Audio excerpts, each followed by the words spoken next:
Bonjour Monsieur Petitjean. Bonjour monsieur. Déjà, je vous remercie pour votre présence. Donc, on est en train de réaliser un dossier spécial dédié aux métiers qui sont en tension et essayer de comprendre les causes et les solutions à ces tensions. Donc, on étudie plus particulièrement aujourd'hui le métier de la maintenance industrielle et la maintenance en général. Dans le cadre de ce dossier, nous souhaiterions avoir l'avis de membres de la communauté. Et en tant que secrétaire général du club CEMAT, que je vous laisserai présenter, j'aurais aimé vous poser quelques questions pour savoir comment vous observez, vous analysez cette situation. Alors, je vais peut-être juste vous laisser présenter le club CEMAT et le CEMAT rapidement. Bien sûr. Écoutez, le CEMAT est une organisation professionnelle qui regroupe en France la majorité des acteurs industriels qui produisent ou distribuent des matériels de construction.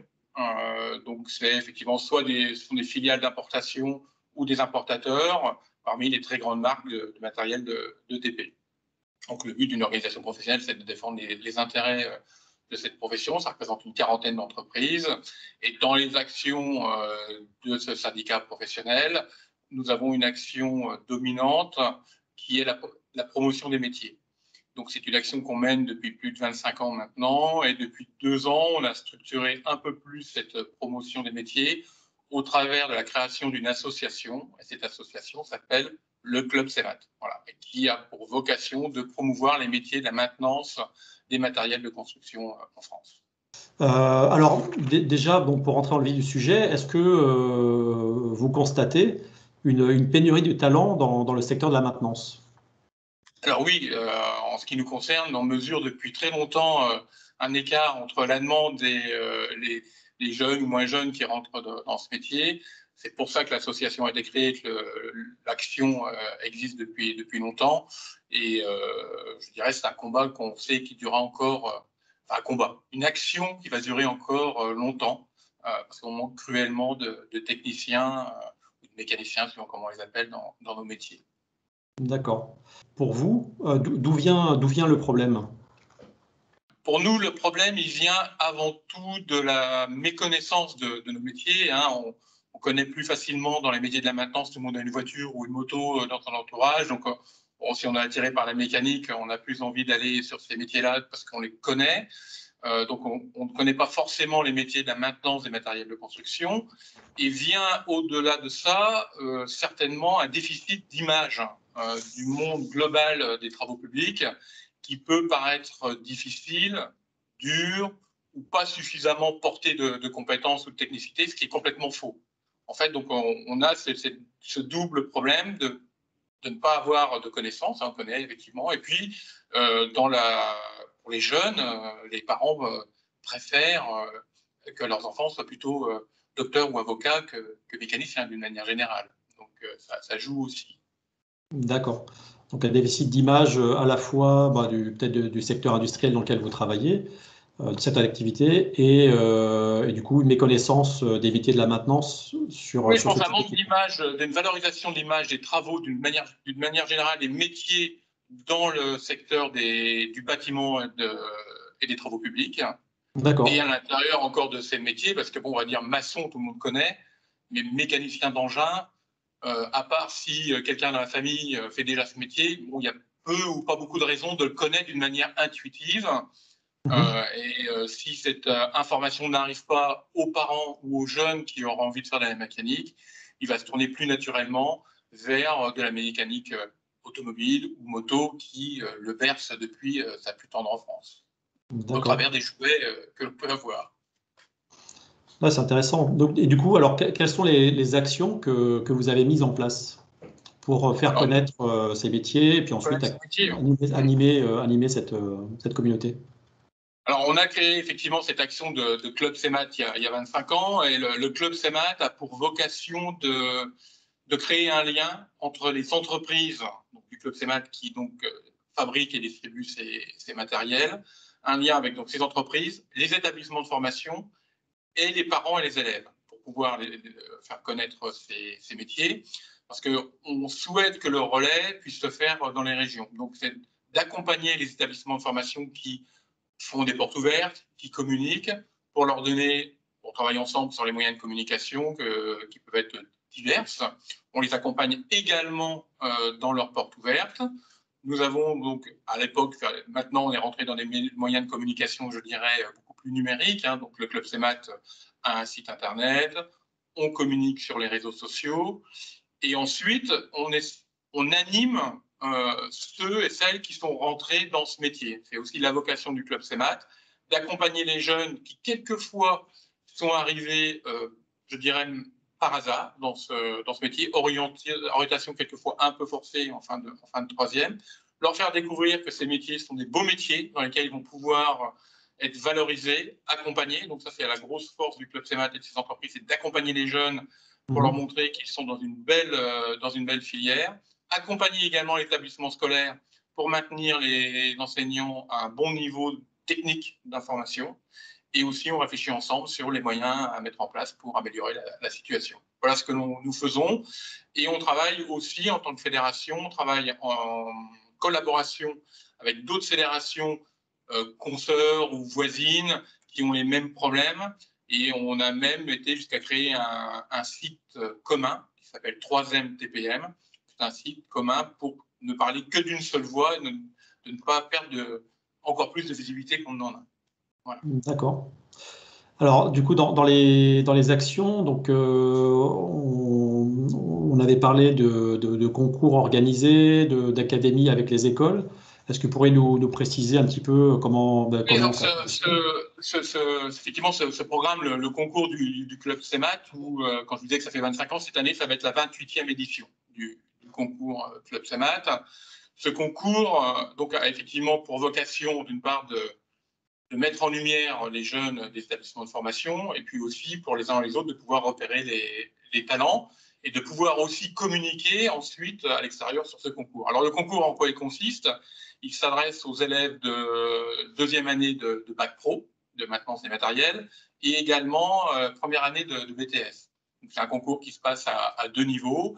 Il y a une première étape qui est un concours sous format de questionnaire ou de QCM pour pouvoir faire déjà une présélection de jeunes. Donc l'idée, c'est à peu près, suivant les années, entre 40 et 50 lycées professionnels qui participent à ce concours.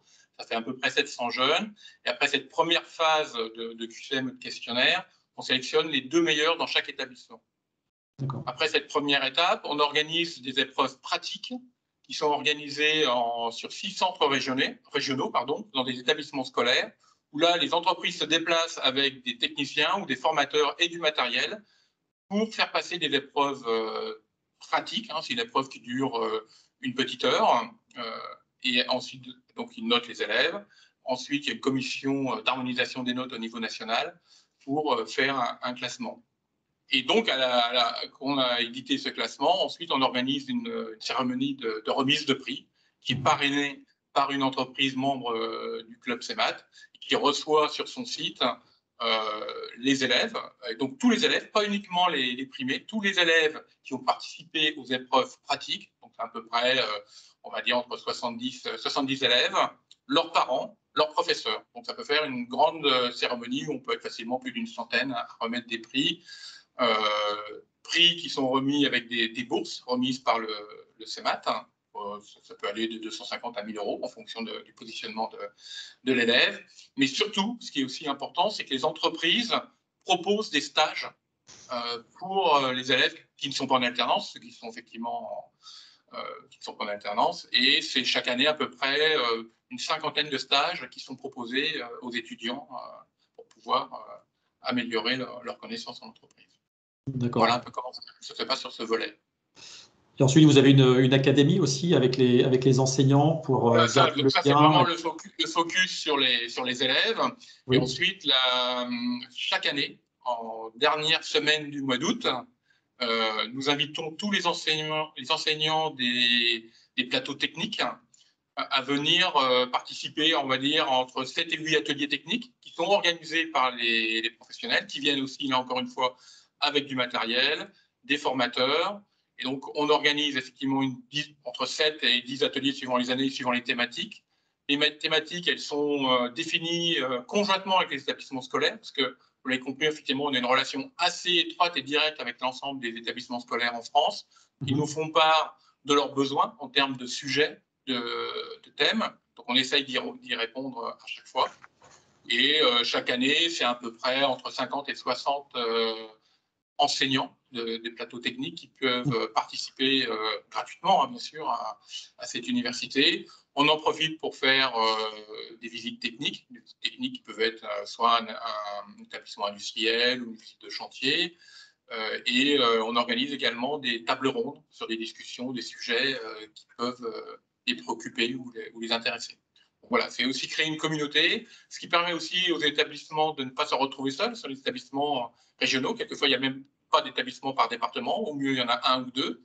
Ça permet aussi de créer une communauté, de pouvoir échanger des connaissances, des contenus pédagogiques. Ces ateliers techniques aussi, ils repartent avec les outils de présentation, donc ce qui leur donne du contenu pédagogique dont ils peuvent se servir après cours. Donc voilà, donc ça c'est aussi un élément important pour s'assurer d'une bonne formation pour les élèves. Très bien. Donc une action en amont donc, pour faire connaître les métiers donc, auprès des futurs élèves et de leurs parents, parce que j'imagine qu'eux ont un rôle assez stratégique aussi dans l'orientation. Et puis après, un accompagnement finalement de bienvenue et d'accompagnement des jeunes qui sont dans ces filières pour les motiver, les fidéliser et leur faire aimer leur métier. Oui, parce que la particularité de notre secteur d'activité, c'est que nous sommes en concurrence. Alors, je ne parle même pas de l'auto à la moto, mais maintenant, il y a une réforme de l'enseignement professionnel. Maintenant, la seconde maintenance, ça s'appelle la seconde des maintenances des matériels et des véhicules. Donc, les élèves de cette seconde-là ont accès aux 6 options que sont l'auto, la moto, le véhicule industriel, l'agricole, l'espace vert et les travaux publics. Donc, il y a une certaine forme de compétition et donc à nous d'être convaincants pour que la plus grande majorité puisse venir vers nous. Donc, c'est ça aussi le but de notre action. D'accord. Alors j'ai une question concernant la formation en apprentissage. Est-ce que ça vous semble une solution pour pallier à la tension de ces métiers? Oui, nous, on pense que nous sommes très favorables et depuis la naissance du Club CEMAT, nos actions sont de privilégier l'alternance ou ce genre de choses, l'apprentissage. Donc oui, on pense que ça peut améliorer les choses parce qu'on a aujourd'hui les jeunes qui rentrent dans nos métiers, je vous l'ai dit, quelquefois découvrent, sont aussi quelquefois dans un parcours scolaire où ils ont envie de quitter, je dirais, le parcours scolaire classique. Et le fait de pouvoir travailler, être rémunéré, c'est un gros avantage pour les accueillir. Et c'est aussi l'assurance pour eux d'avoir une embauche à la clé. Aujourd'hui, un jeune qui rentre dans une entreprise en alternance ou en apprentissage, à partir du moment où ici son cursus normalement et qu'il y met toute la bonne volonté nécessaire, il est à 90% sûr d'être embauché par l'entreprise. C'est-à-dire que dans notre métier, nous ne prenons pas des jeunes en alternance pour pallier, pour remplacer un collaborateur très difficile. C'est vraiment de la formation pour pouvoir les intégrer dans l'entreprise et essayer de les garder. Donc oui, pour ça peut aider. Et là-dessus aussi, il faut communiquer cet intérêt pour les jeunes. Et pour nous, c'était une bonne capacité à rentrer dans nos métiers, d'apprendre le métier aussi avec des professionnels.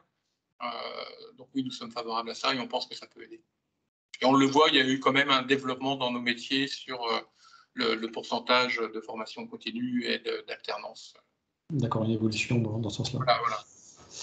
Alors, une autre question, est-ce que selon vous, l'évolution technologique dont vous parliez tout à l'heure, de tous ces équipements d'engins de travaux publics, est-ce que ça renforce cette pénurie en compétences? Je ne sais pas si ça la renforce, parce que ce dont on est sûr, c'est que nous, on voit plutôt le verre à moitié plein plutôt qu'à moitié vide. D'accord. Je pense que ce besoin en compétences, on en reparlera peut-être après, mais il y a un besoin de monter en compétences qui est en train de croître. Oui. Nous, on veut plutôt s'en servir comme étant un levier d'attractivité sur nos métiers.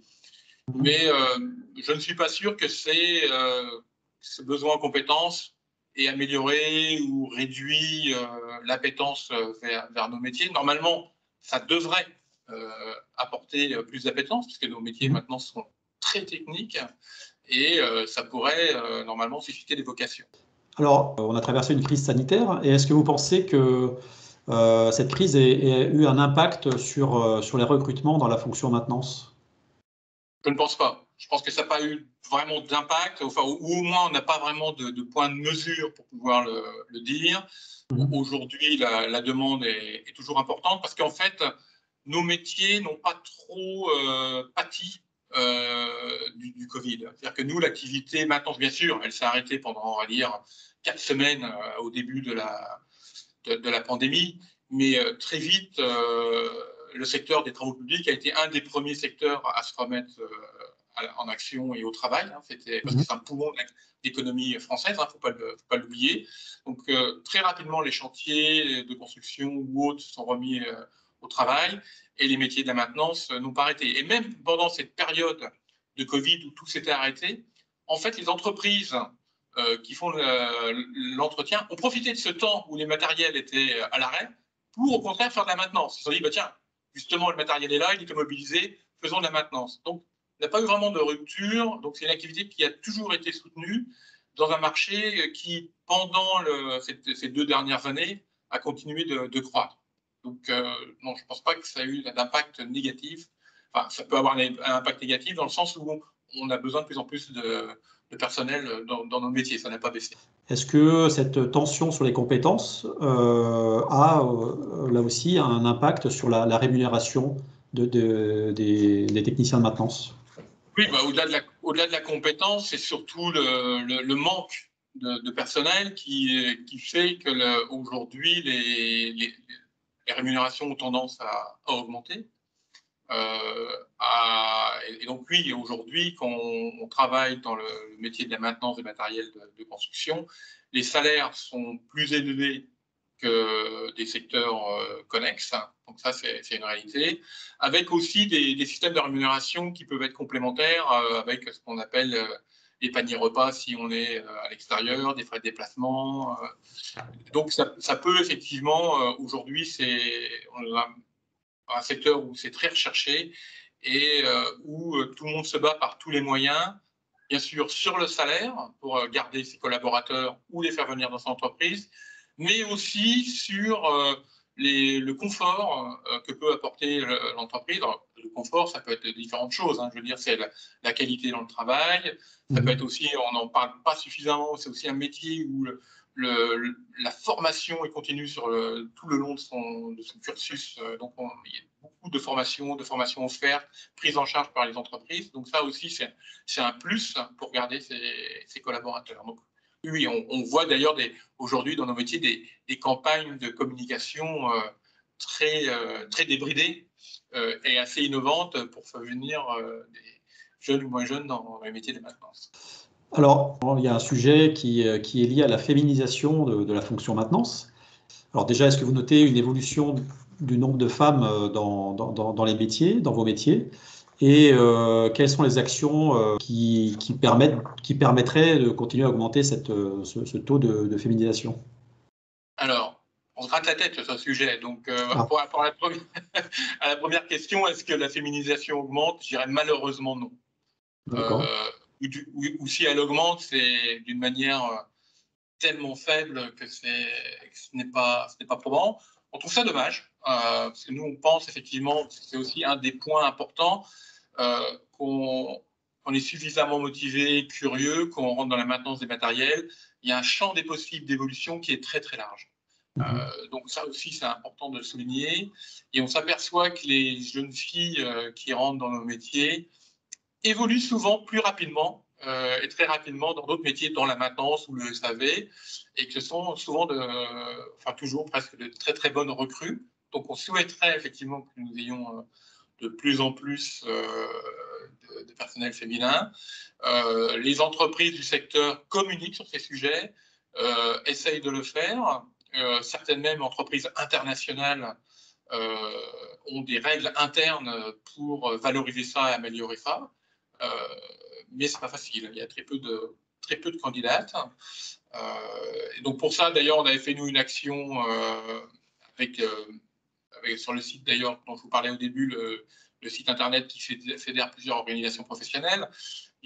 C'est en 2020, nous avions fait une semaine de la Girls Week où nous avions été filmer des jeunes filles qui font ce métier, les mettre en avant, les faire parler pour faire découvrir ces métiers. Donc voilà, c'est ce type d'action que l'on fait. Ça peut aussi être par la mise en avant de réussites de certaines. Dernièrement, il y a un concours mondial européen sur les métiers de la maintenance au sens large que sont les WorldSkills. Et donc, il y a quelques semaines, il y avait les finales nationales. Et dans nos métiers de la maintenance, sur le podium, il y avait une jeune fille. Et donc, à nous maintenant de la mettre en valeur, de la présenter, d'expliquer que c'est ouvert à tout le monde. Et encore là, on est dans des idées reçues, métier de la mécanique, métier d'homme, dans le BTP encore plus. Je dirais que ça accroît ce déficit. Donc, il y a du travail. Et alors, dernière question concernant l'impact du... Alors, c'est une question un petit peu supplémentaire. Donc, question concernant l'impact du développement durable sur la fonction maintenance. Oui, alors ça va avoir un impact sur lequel on commence déjà à travailler lourdement. Aujourd'hui, donc, le développement durable et la décarbonation, ce qu'on appelle dans le métier, la décarbonation des matériels de construction est au centre de toutes les attentes, de toutes les discussions. Donc, le train est parti. Donc, ce qui se passe, ce qui est en train de se passer, en fait, dans nos métiers, on maîtrise depuis très longtemps une technologie qui est celle du moteur thermique, qu'il soit essence ou diesel. Bon, nous, à 90% diesel, de l'électricité, d'hydraulique à côté. Donc ça, c'est quelque chose qui est maîtrisé depuis longtemps.